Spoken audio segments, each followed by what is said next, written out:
Good evening, everybody, and welcome to another edition of the Sports Exchange. My name is Scott Morganroth, Motor City Madmouth. We're following a great episode of Pundit Spun Mr. Jacob Christner ought to know. So, I had some pretty good stuff there. So, anyways, let me introduce the crew. Then we're going to go out there and introduce a segment called Crew Views, which is actually a front end version of Parting Shots. But we're going to start that first and get to the Sports Sound of the Week. Candy Ebling, welcome back. Thanks, Scott. Great to be here.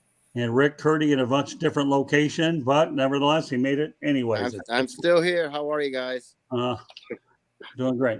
And JB Ellis has a jersey and a hat turned backwards, or is that a ski cap? I don't know, but welcome back, JB. It's the hat turned backwards. You know better. Oh, I know. I'm just kidding with you. I like to bust your chops. How And you last but doing? not least, doing great. I'm talking faster than this show's going to go. Get ready to roll. And last but not least, Jacob the pundit. Christner, ready? How you doing? All right. Well, crew views is what takes the place of parting shots because we're doing it on the front end and not the back end. So I'll start off with mine.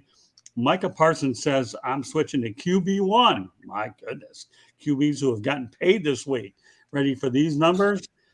Daniel Jones, New York Giants, gets a $160 million contract. I believe that's for 4 years. And they're talking about 2 years probably is what this contract's going to turn out at $82 million guaranteed, 160 face value. So we'll see. Derek Carr, New Orleans Saints, 4 years, 150 million, 100 million guaranteed. And last but not least, the guy who's the brokest of the group, and I wouldn't really feel too sorry because I won't refer to him as Latrell Sprewell, is Geno Smith of the Seattle Seahawks, 3 years, 105 million with 40 million guaranteed. Okay, that's what do I think about it? All I'm going to say about it is this, okay? I'd like to find out where Bobby Bonilla is. I either need his agent or I need the agents of these other three quarterbacks because for guys that aren't even elite, they're getting paid awfully good. And it's a great job if you can get it and find the right agents. What do you think, Andy? I would agree. I mean, that is just ridiculous amount of money, but then again, it also is one of the most important positions on the football field. You know, you have to have that guy that handles it, the game manager. He takes care of the ball. He throws it down. You know, if you don't have a good quarterback, I don't care if you have if the rest of the team is the best of the best, you're probably not going to, get to the end game, which is a Super Bowl. So you got to pay the guy that you want to navigate and be the best leader on the team. You got to pay him money, but that is a lot of money. You could pay me a quarter of that and I would be happy. Thrilled. 1%. Yeah. Well, all right, we'll turn over Rick Curdy, then we'll rename Jacob Christner 1% for the show. All right, go ahead, Rick.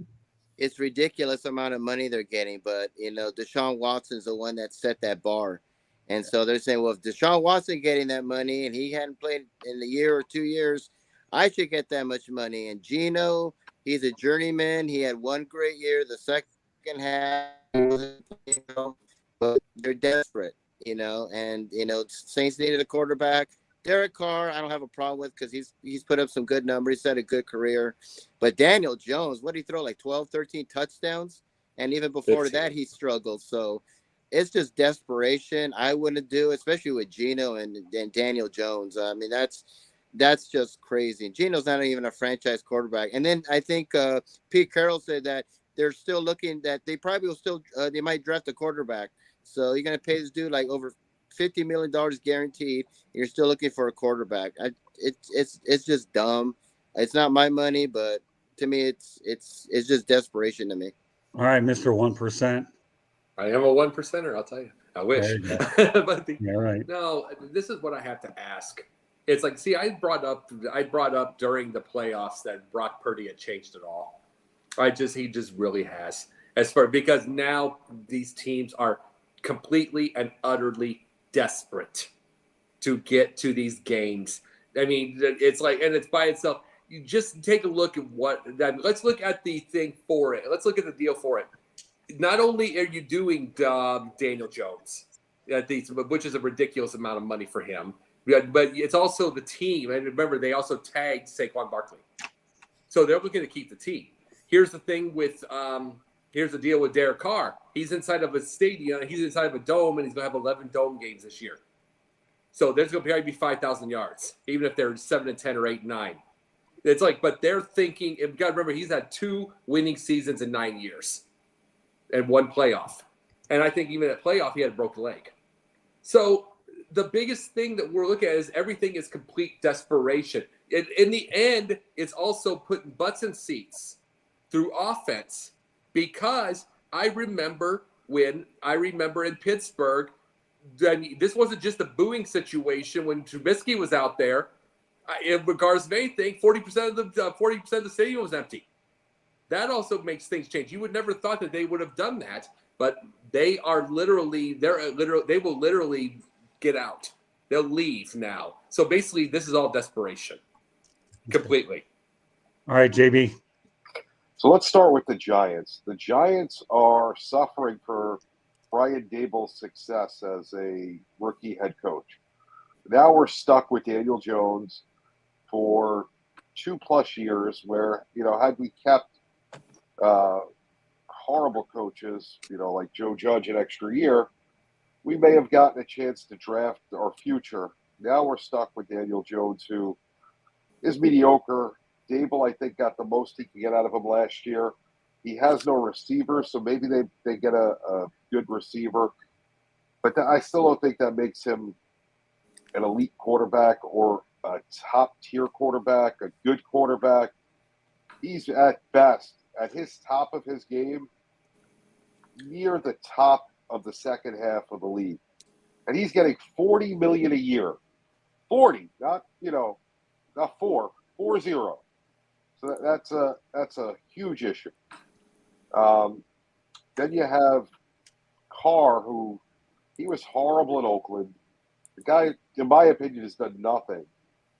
Another guy that I don't see why anybody would pay for him. And then you got teams like, Lamar Jackson, who's available. Like, you're going to pay $10 million more and got Lamar if you're the Giants. But because they're so loyal, and that's the way they run their organization, we're stuck with Daniel Jones. I would have spent $10 million more and at least got a top-tier quarterback. Again, he not top 3, but he's in that top tier of the quarterbacks in the league, and you at least had a better shot. I'd have spent $10 million more all day, given up the 2 first-round picks, but not my team. Okay, well, we ended with you. Now we're going to start with you. Okay, give me your true view. So, what are the Jets doing? The blind mice, there was more than 3 of them, so I can't say the 3 blind mice, but the blind mice got on the plane, flew all the way across the country to go meet with Aaron Rodgers. Do they not realize he couldn't handle the media in Green Bay, one of the smallest markets in the NFL? You're going to throw him into the New York City media? Right. What are you thinking? You said everybody out there, the owner, the head coach, the GM, the offensive coordinator, who was his guy in Green Bay, Hackett, and you flew out there to basically beg him to come to your team in a make-or-break situation because you didn't get Derek Carr, which I don't think would have been a great choice anyway. But now you're stuck at this point begging Aaron Rodgers to come to New York and to see what Green Bay wants for him. This is a bad move. The Jets are generally a circus organization to begin with. This is about to go off the rails. It's not like back in the days when we were growing up and we'd have all these newspapers and it'd be exciting every morning to see the headline. Now everything's instantly with the internet. But could you imagine if this was back in the old days with the newspapers, what the headlines would be every morning? Just ugly. I don't see how Aaron Rodgers can handle New York. It's a joke. Okay, all right, Jacob, follow that one. But look at it this way. He can buy his own dark room to kind of meditate in for the next 17 weeks. But the biggest thing I look at with this is it is complete desperation because they came that close to the playoffs. And they wanted to be able to get – we got a 39 years old? So they're looking at this, and it's like, but who do you trade in this? Who do you trade? What do you trade? Zach Wilson? I'm like, Braxton Berrios? It's like, it's like, here's the thing, and then knowing the Jets, they'll trade off a first rounder for a 39-year-old man. It's like, Denzel, that's not going to be as good as people think, though, because he was already starting to fade in Green Bay. He just has been. He's one of the all-time greats, but he's fading. And especially with New Yorkers, you know this yourself, JB. You being a New Yorker yourself, they're going to tear him apart. It's going to be open season. Yeah, I don't see how he makes it through training camp, let alone the regular season. Dark rooms. The 4 days at a time. There's no place to hide. I know. This is New York. It's not going to happen. Oh, I know that. The problem, the biggest thing about the Jets, personally to me, just draft. Just draft. Yeah. No.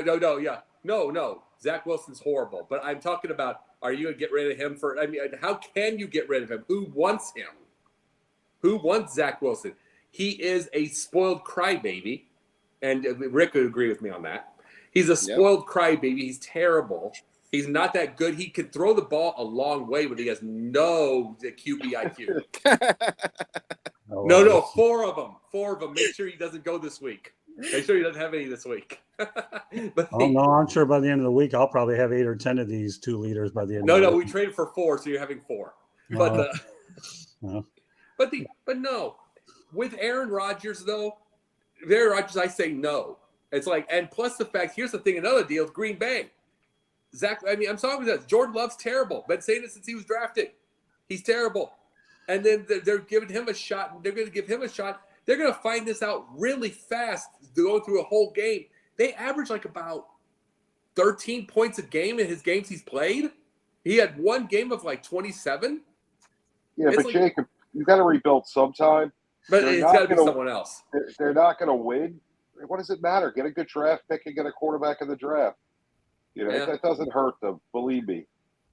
Pull the Band-Aid off, suck for a year or two, and start building up. If you look at the NFL, this is why the Giants won't win. It's because we're spending $40 million on Daniel Jones. Look at the teams that are successful. All their guys are on rookie deals, except for Kansas City. Now Mahomes has passed it, but all the other teams. Yeah. Let's see. Yeah, you're completely correct. He wants to play for Atlanta for a year. Yeah. Yeah, well, he's referring to Brett Favre, but that's the point. All right, let's get Rick, because I know everybody's on a tight time constraint tonight. I want to make sure everybody gets an opportunity to say their crew view. All right, Rick, go ahead. This is a stupid move. The curse of the Jets, the curse of Dan Marino. They just are a complete laughing stock. They have been for many, many years. If it wasn't for Joe Namath, they'd be nothing.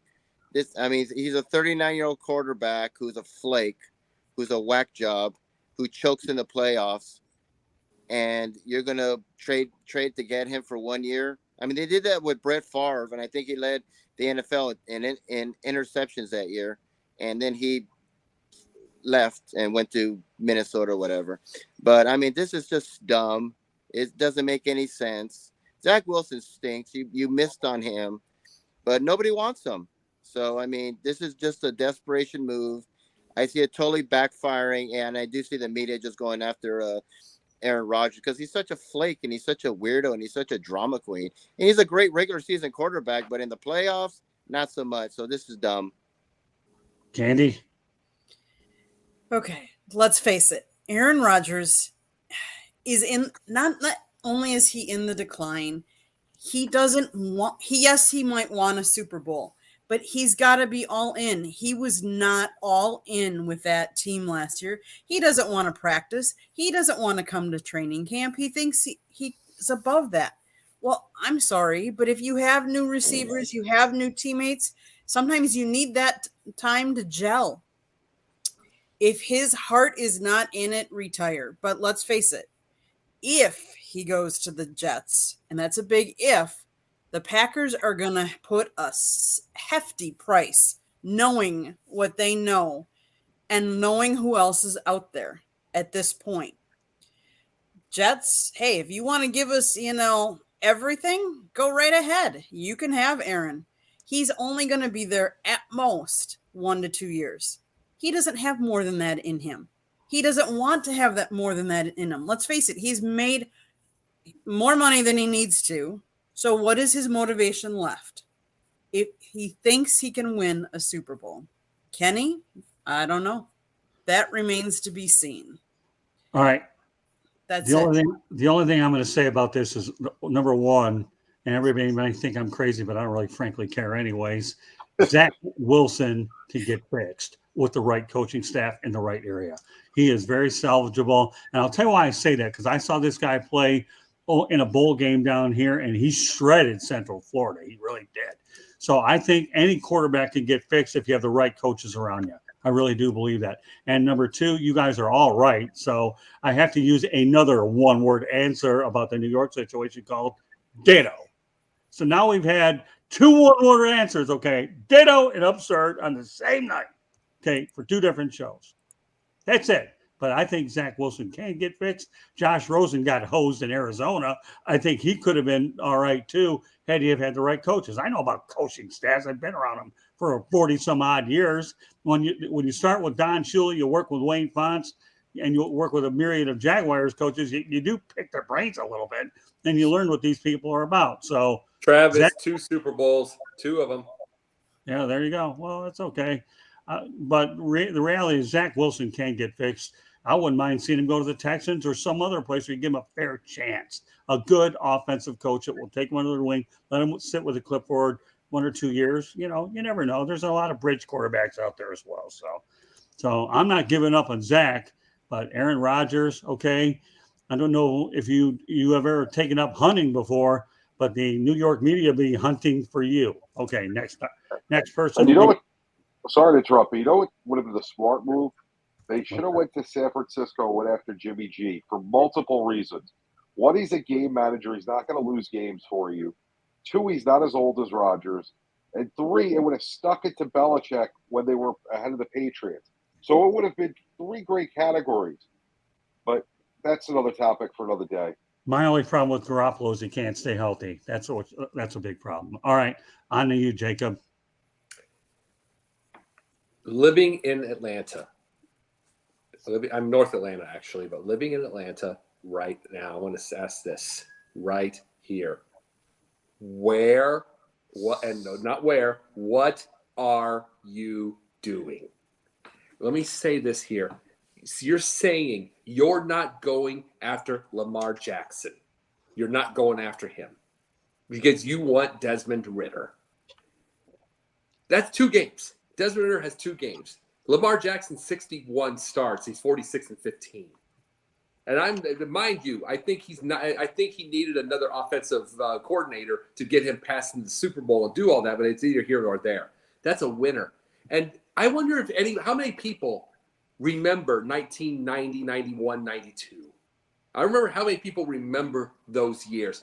Those were the years of Jerry Glanville. Those were the years of Deion Sanders. Those were the years when Hammer came onto the scene and he was on the sideline. Those were the years that Travis Tritt would go on the sideline. Actors would go on the sideline. They were cool. Just like when I would talk about Miami eventually being cool. I think they're going to be doing that. They were cool. Atlanta was once the coolest team in the whole league for about 3 years. You could be that way again, but you keep stepping on your own feet every time. I was saying myself personally, and I wish it would still happen, that Justin Fields can come home, but I'm doubting it right now because of what they're saying. But Lamar's at least available. That the posters around near the airport, the posters around the thing, the billboards, everything that would come up if Lamar Jackson showed up here. He's a he's a promotional machine. You could be able to do this, but you just keep stepping on your own feet.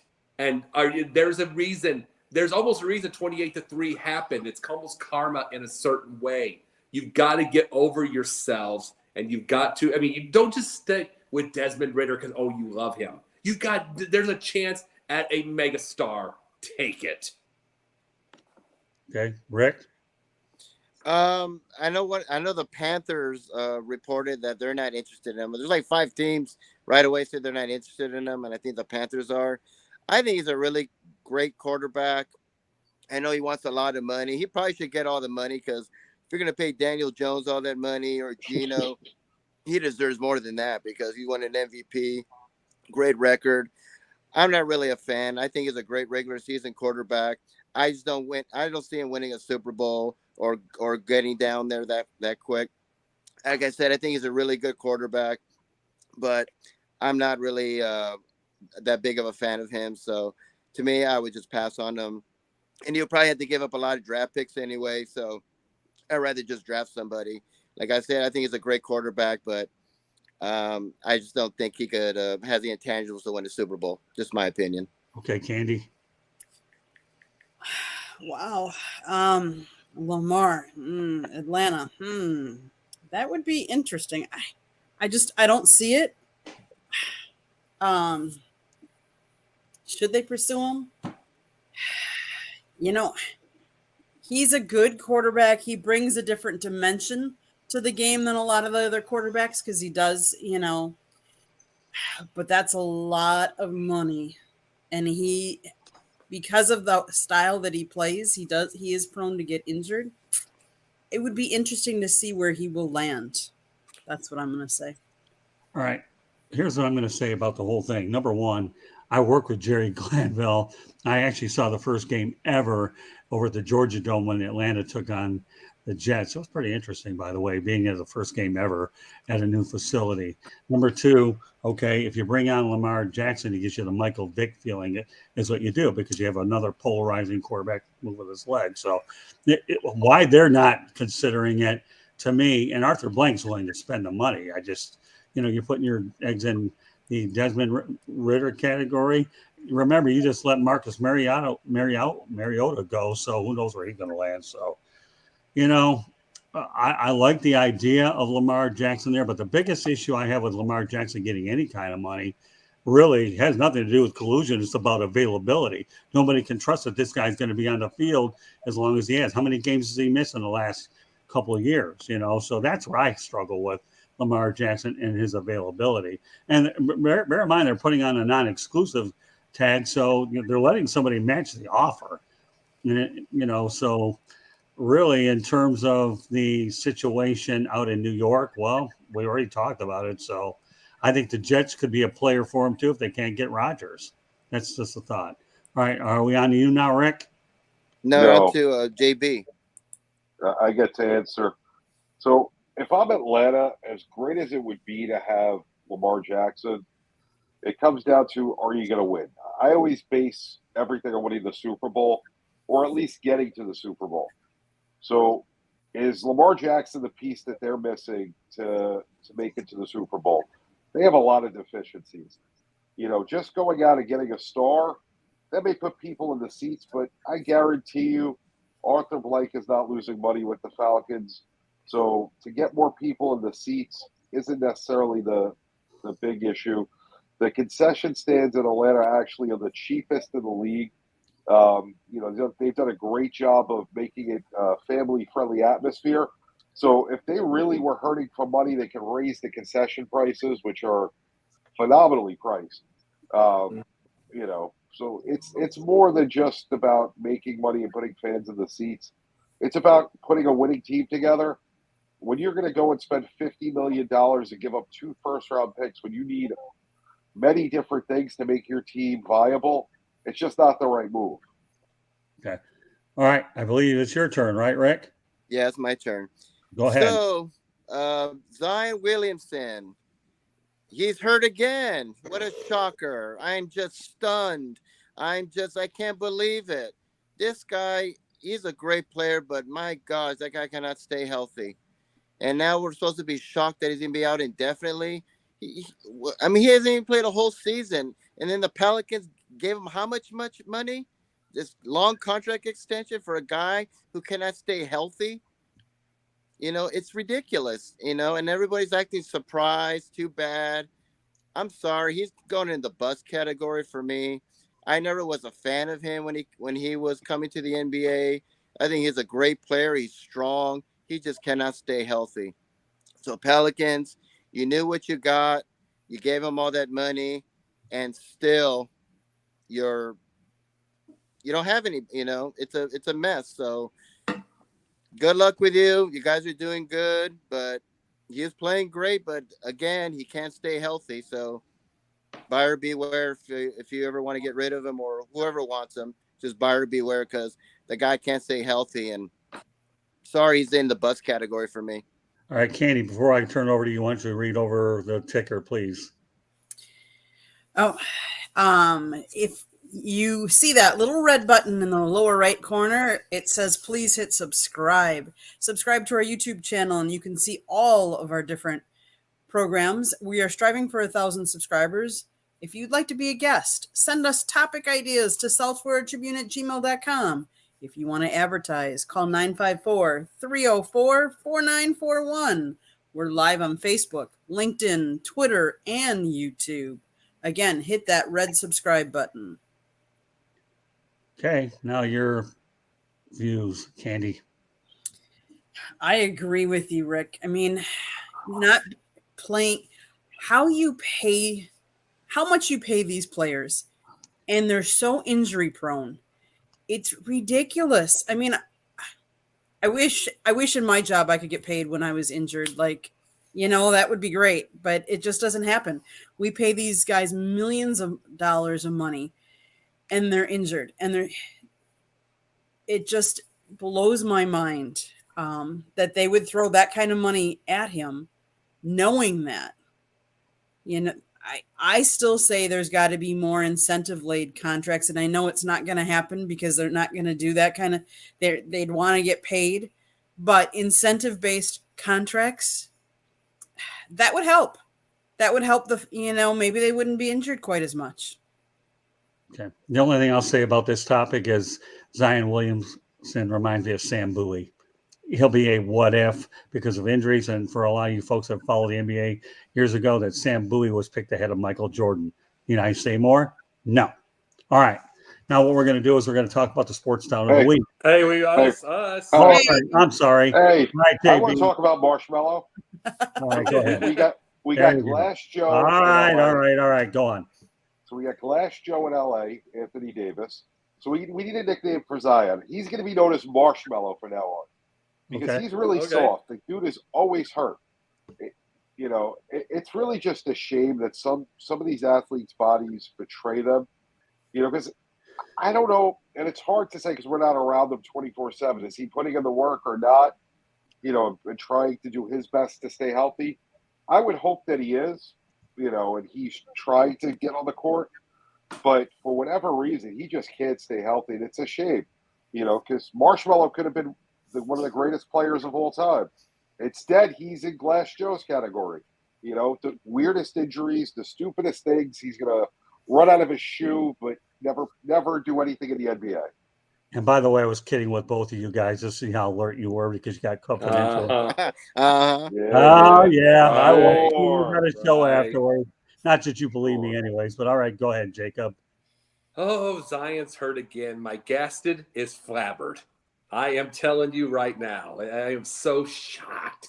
I only told the people he last 25 games this year. I was wrong. He was 29. This is the thing I have to ask. Truly about this. We have seen people like AC Green that had like 902 straight games. 902 straight games with different shoe technology. We look at the shoe technology of the 50s and 60s, and they played every game. Yeah, but he might get hurt in that too. But the biggest thing is they had the shoe. But that's the thing. We have all of this shoe technology, all this foot protection, and they're getting hurt. It almost feels like, I'll tell you this, Scott. It almost feels like we got all of this training, like with baseball, and then all these arms go blown out. And we did all this stuff. We overprotect something, and then we overprotect something, they get hurt anyway. And it's like, if you had all of these players, you didn't hear about these. Mind you, the feet probably hurt as the time went on, but they were playing like Chuck Taylors.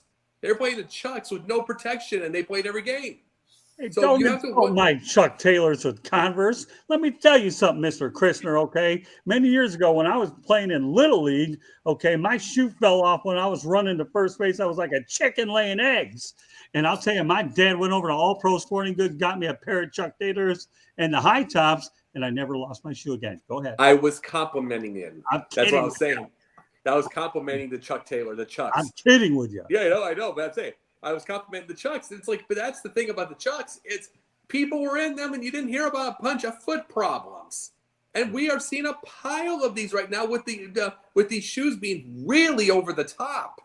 You know, and it's like with all this, and I have to wonder just how much is the shoe and how much is training, because a lot of these people are training for muscle and it's a lot of, is it go muscle or is it show muscle? That's all I have to say. It was good though. I love when you mentioned the Chuck Taylors. I'm sorry, that really scored with me, man. I'll tell you, if you would have saw how far my shoe traveled, you would think I was a field goal kicker, knowing that shoe was going to go through the upright. So we'll call you Tom Dempsey. Well, yeah, no, I don't have a square foot, but boy, I could have kicked it deep. And by the way, the guy that used to say that in Wisconsin was a guy by the name of Andy Lascano, who was one of my mentors down here, which segues us to the Sports Sound of the Week. JB. Wait. I went already. Go ahead, Candy. I was going to say, what about my crew points? Go ahead. So today is International Women's Day. So I celebrate all the women out there. What I'd like for all of us to do is to go around and name one or two women in sports that have changed their game or inspired more to be like them. I can think of one sport I have always loved, I've played, is tennis. And so I think some of the most influential, to name a couple, obviously Billie Jean King. She has 39 Grand Slams. Martina Navratilova. She has 18 Grand Slams as a single, but she stayed number one for 337 weeks in the singles charts. And then we have Serena Williams, 23 Grand Slams. Changed the game. I celebrate women today, so I'd like each of you to come up with a woman in sports that has been influential. Okay, just to make sure I get the order right, I'll go right to left, okay, and I'll be the last one so that you don't have any waits before we get to the Sports Sound of the Week. Rick, name one woman. I had two, Mia Hamm and Pat Summitt. Okay. Jacob? I'm going to, if you don't mind me changing the rule a little bit, I'm going to name two. I'm going to change. It's going to be two. One's going to be sports. One's going to be sports. One's going to be one I knew. Okay. Pat Summitt, because she completely changed. She made and built college basketball for women forever. Drove the buses. Cleaned she did their laundry. She did all that stuff. She had to go get their she had to go get their gym. She had to get the set up the thing to play. She did it all starting at the age of 22. And she did everything. Number two is someone I knew, B.J. Adams, back in Illinois. She was a writer. When they did not have women writers, she went under the term B.J. as the letters because they thought it was a man. Because she was the right. When they finally found out it was a woman, they put B.J., B-E-E-J-A-Y. She did this in the 40s when the women were not doing this. She toughed it through. Then she opened a beer distributorship. Did all this when she did every bit of this when women weren't supposed to be doing this. And then she lived to it. She lived in around her late 80s.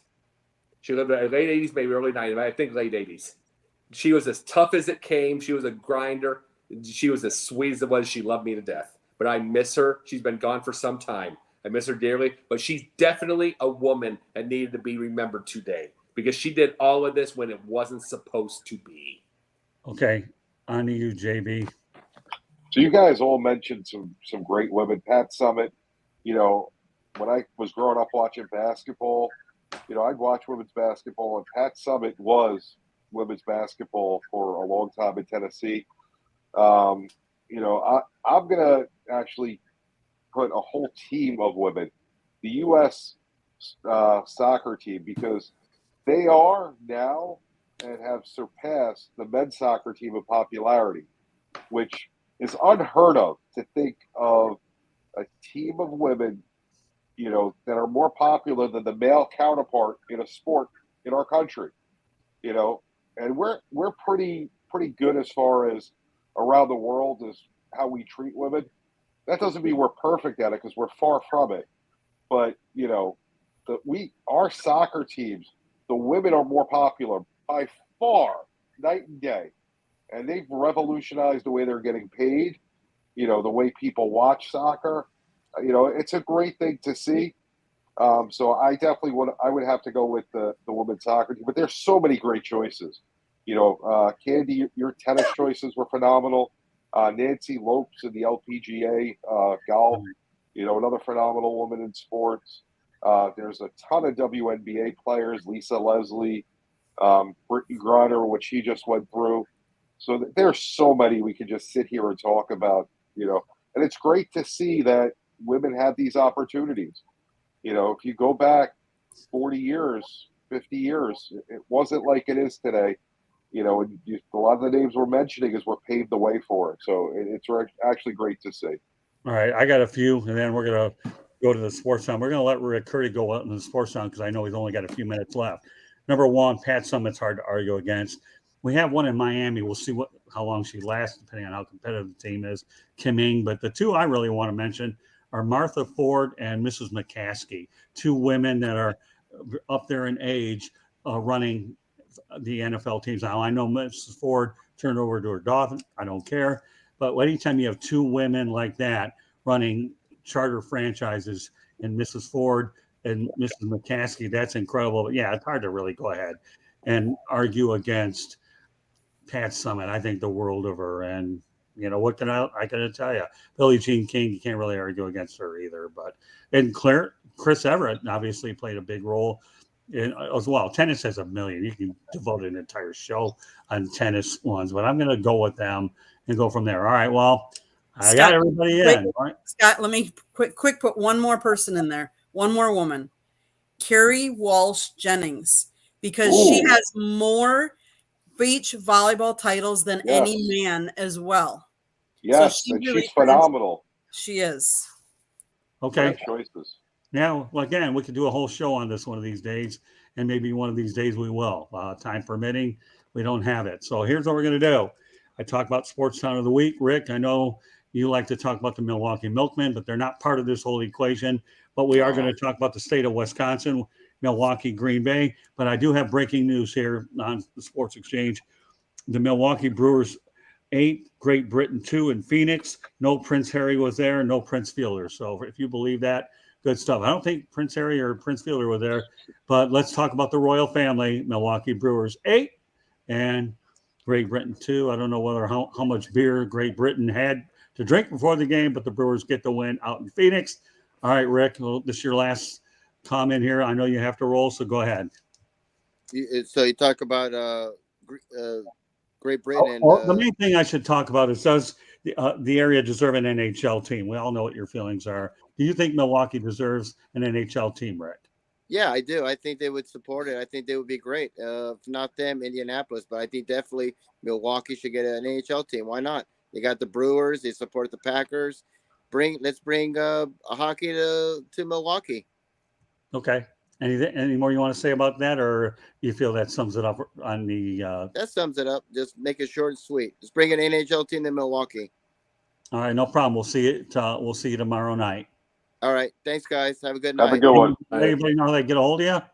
Real quick. You can find me on my website, www.charlottebats.com. Go on there, sign a petition. We want to bring MLB to Charlotte. I'm on Facebook as Charlotte MLB, Charlotte Bats Baseball. I'm on Instagram as Charlotte Bats, Twitter Charlotte Bats Baseball, and I'm on LinkedIn. And you can email me at cltbatsbaseball@gmail.com. Good stuff. See you tomorrow, Rick. Thank you. All right. Have a good night, guys. All right. Let's go to Jacob. Now we're down to 4. All right, Jacob. What do you think about the state of Wisconsin, the major sports team? How high do you rate it? Oh, it's very much so. Very much so. The Bucks were all the Bucks for many years, like around the 80s. Everyone I grew up with watching it, other than Philadelphia, the Boston had those games. So definitely. And then the Milwaukee, the Mecca. I still remember the Mecca very, very well. Right. That was wonderful. And then you had the Milwaukee Bucks, you had the Milwaukee Brewers, and I believe the NHL would definitely thrive there. So yeah, do I think about Milwaukee as yeah, because it's a very blue collar town. So yes, it would. NHL would be great there.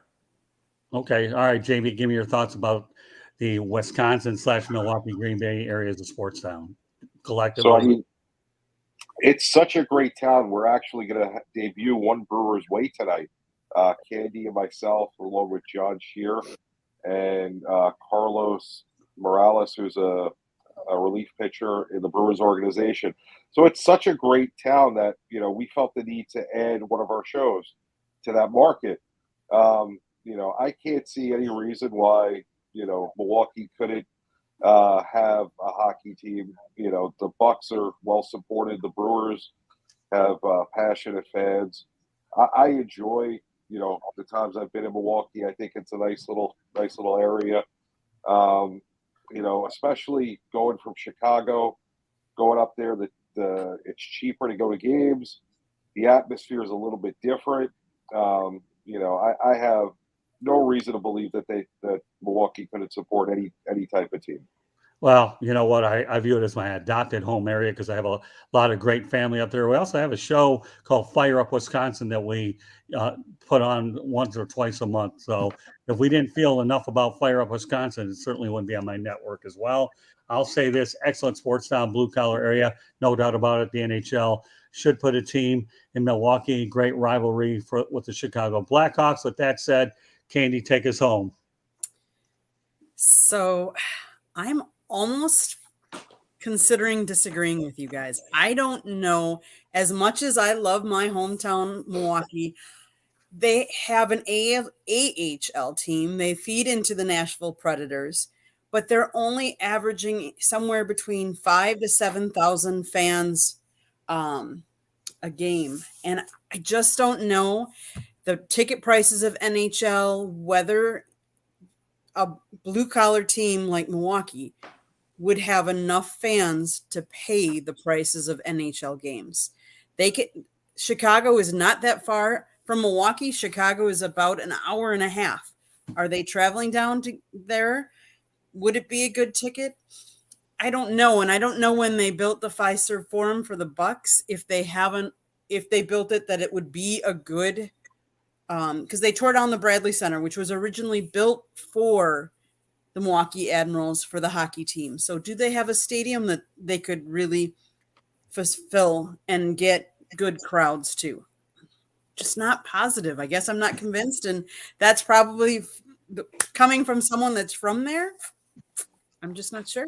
I don't know. I grew up with an original Six City, and I know a blue collar town. When I see one, I would give a thumbs up easily for Milwaukee. I really do. Difference between AHL and the NHL is big. So I'm giving a thumbs up to the NHL, and that's what I've got to say about it. Now, and I know it's an outstanding. And real quickly, breaking news, and Denzel can be watching this. They're saying Jimmy G to the Texans is picking up steam. I'm sure he's celebrating as we speak. Okay, well, good. That's all right. So anytime we get breaking news, we allow it. So with that said, okay, Jacob, Larry, know how they can get a hold of you. And obviously, after the Sports Exchange, Pundit is on the Sideline Sports Network. So once you leave up, Confidential next. Whatever. Chicago Cubs show. All right. I get a little tongue-tied here when we get to doing absolutely nothing right now, but Sunday nights Basket Bros. Monday nights doing the Monday nights I'm doing let's see, it is the Pundit Views, and this week is going to be Brian Newdall, and so we have this one. Tuesday nights I'm off. Wednesday nights 3 shows: the Pundit's Pundit, this one, and Confidential. Thursday nights independently with TJ Sanson for the Yin and Yang. When I'm called, sometimes once in a blue moon, I'm called for the Gauntlet. And back again. And then I also help with some theater and some film stuff here and there. All right. Well, JB Ellis is my right-hand man, my partner in crime. We only communicate 3 to 5, 6 days, 7 days a week anyway. So with that said, JB, let them all know how they get a hold of you. I hope we have enough time for you to get it all out there because I know you're still real busy. All right, go ahead. So we got Sideline Sports every Tuesday at 8:30. Confidential coming up in 11 minutes. One Brewer's Way. Pilot episode tonight at 11. Of course, here, and who knows where else. I'm sure we could go on for a while with different shows. JB_ the program on Twitter. And eventually down the line, when we finally get it going, we're going to have the journalist and the celebrity. We will get that at some point or another. We have a lot of eyes in the fire. Candy, take us home the rest of the way. Okay, so You can find us Monday nights. It's typically Fire Up Michigan. Tuesday nights, 108 Stitches baseball talk during the season. Wednesday nights is here Sports Exchange. Thursday nights is sometimes Inside the Pigskin, depending on if we're in season or not. When it's off season, it's probably twice a month, sometimes 3 months, but you can find Fire Up, another episode of Sports Exchange, No Limits, Real and Rare. We've got lots of different shows. You can find us at our website, www.southfloridatribune.com. You can subscribe to our YouTube channel. We're striving for 1,000 subscribers. You can always catch our audio on iHeartRadio, Google, Apple, or wherever you get your podcasts. If you want to be a guest, send topic ideas to southfloridatribune@gmail.com. And if you want to advertise or sponsor a show, call us at 954-304-4941. We stream live on Facebook, LinkedIn, Twitter, and YouTube. And Scott's Twitter at Tribune South. Very good. Well, that concludes this edition of the Sports Exchange. I want to thank Rick Curdy, Jacob Christner, JB Ellis, and of course, Candy Ebling. She's going to be very busy today, so we'll let you go ahead and get over to Cub Fidential. Did I get it right this time, Mr. Ellis? It's Brewer Fidential. Yeah, that too. You're muted, JB. You're muted, JB. You're muted, JB. One Brewer's way, Jacob. One Brewer's way. Right, and Cub Fidential. I got that right this time, You right? got it. We'll Yes. see you over there, JB. The All right, number so one meanwhile- baseball show on the network. All right, so meanwhile, thanks everybody for joining us. And I know that Sideline Sports will be real busy the rest of the night. And me, I'm retiring for the night until I have a broadcast tomorrow. Good night, everybody. Thank you very much for joining us, and we'll see you all next week. Good night now.